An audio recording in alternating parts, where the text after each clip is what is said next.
character's past self, after hearing someone say awful things about his mother, he goes and takes care of the problem himself, even has the dude pleading and begging for his life. And once he takes care of the problem, he walks away. And the White Moonlight's past self is like, oh, you didn't have to do that. Just because this person said awful things about your mother, you shouldn't have done what you did.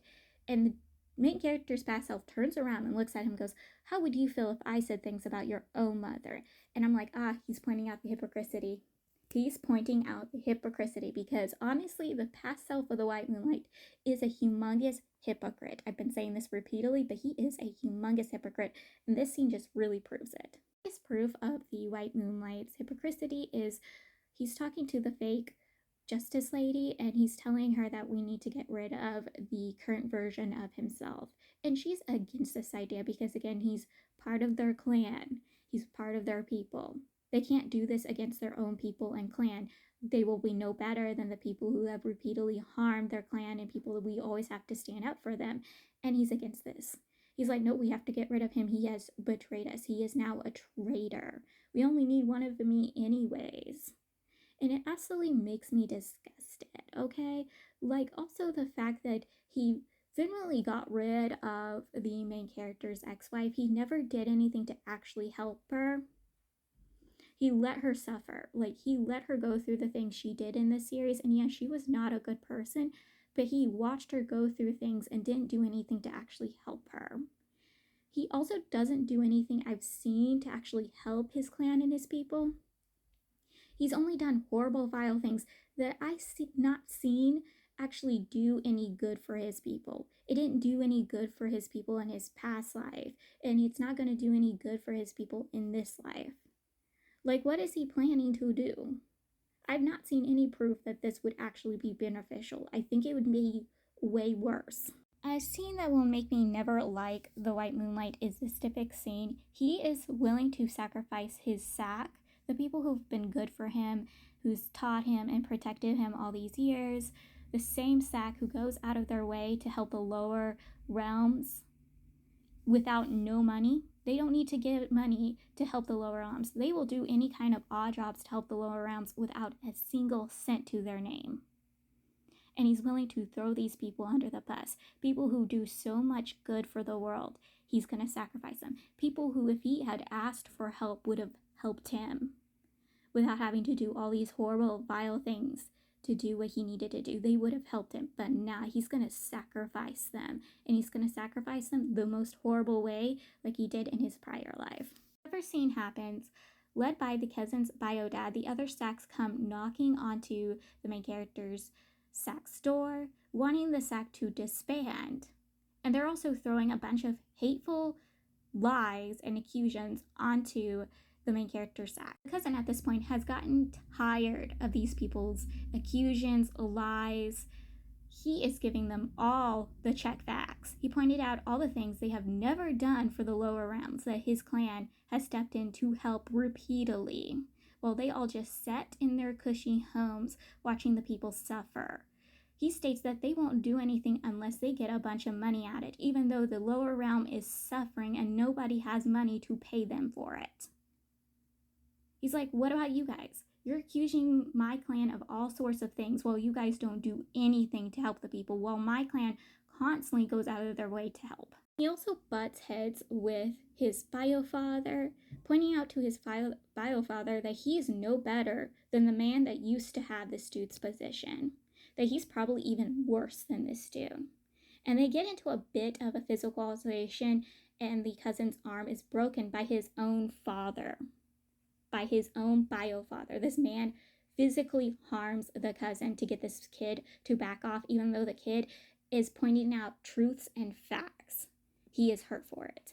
Obvious paid actors show up and they start throwing accusations and lies onto the main character's sack while the other sacks are there. And the other sacks, they're eating up these lies like they're the most delicious food they ever ate in their lives. Without check facting, they're just believing these people's words without any actual proof of it. Physical altercation happens between the main character's sack and the other sacks after these paid actors show up and spewed their lies. The fighting only stopped when the uncle dies during the fight, and the cousin, he doesn't take this well. He continues fighting even though everybody else stopped, which is not good at all.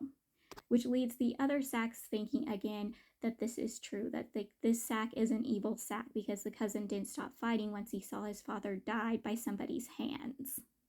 And they're stating, oh, we did it on accident. Anyone that was hurt or killed during this fight, it was technically on accident. Your father's death was on accident. But you going around and killing people, that's not on accident. You deserve to be punished. You're no better than your cousin. Like, what? What? You can't sit there and accuse them of all these horrible things. Get rid of his father.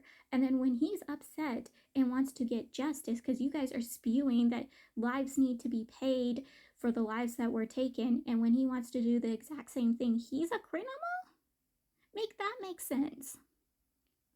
And his mom has to step in. She was in the background this entire time, hidden away. But once she sees that they're going after her son after going after her husband, she has to step in and stop it.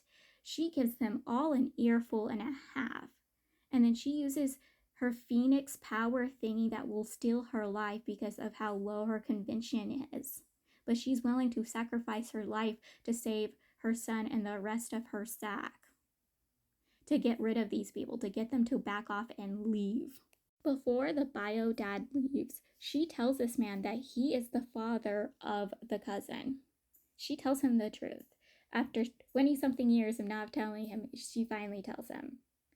And he's frustrated and upset. He's like, how is he my son? We're nothing alike. And I'm like, but you are, though.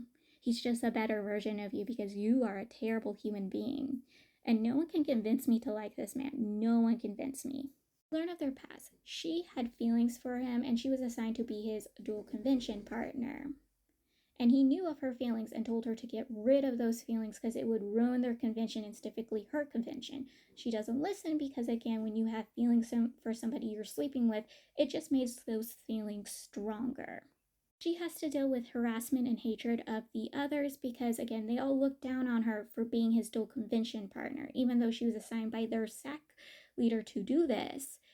They all think her of a desperate you-know-what for sleeping with him. Because, again, they all knew he doesn't have feelings for her. He doesn't have feelings for anyone because everyone has tried to get with him and he's turned them all down. So basically taking all their resentment and hatred and putting it onto her, and she has to deal with it. And he doesn't do anything to stop this. During this period of time, the only person who really had her corner was the main character's uncle. He was there to support her, take care of her, tell her his feelings. She always constantly turned him down and ran back to the cousin's bio dad. When she found out she was pregnant because someone messed up with the medicine, she goes to try to tell him and try to think maybe this could work out until she overhears him telling their Sack leader that he wants to quit their dual convention. That he has no feelings for her and it's so obvious that she has feelings for him and he wants done with it. So she runs away and leaves. It's only 1 year later does she end up running into the main character's uncle and they decide to be together and be married. After his conversation with the main character's aunt, he goes to his bio son, and his bio son doesn't want anything to do with him. Nothing. Zitch. Especially after these events. He's not going to have any sort of relationship, and he will be lucky if the cousin even wants to talk to him. The cousin goes to his actual parents.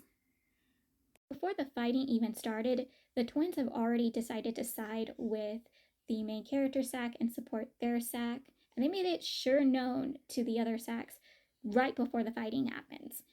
And then they also reinstate it to the cousin's bio father. They're like, we're on their side. No ifs or buts, we're on their side. And I'm going to wait here for the main character's cousin.